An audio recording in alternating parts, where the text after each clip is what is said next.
To be able to connect the RF jumper cables to the radio units, we have to remove the inner cable inlet.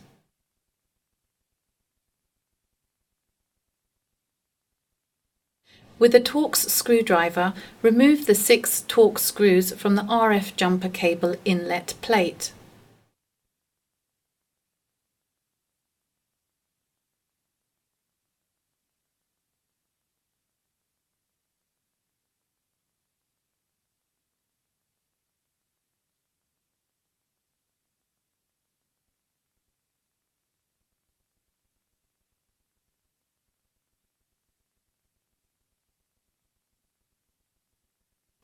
Pull up the RF jumper cables through the inlet and connect them to the radio units.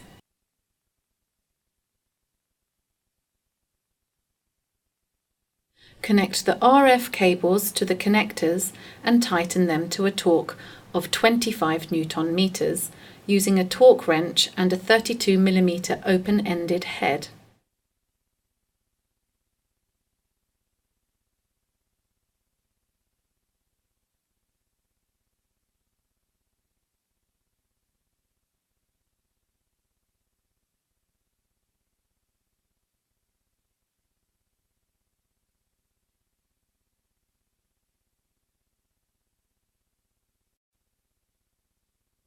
Remount the cable inlet plate with the 6 Torx screws and tighten the screws to a torque of 1.5 Newton meters using torque wrench and a T20 Torx bit.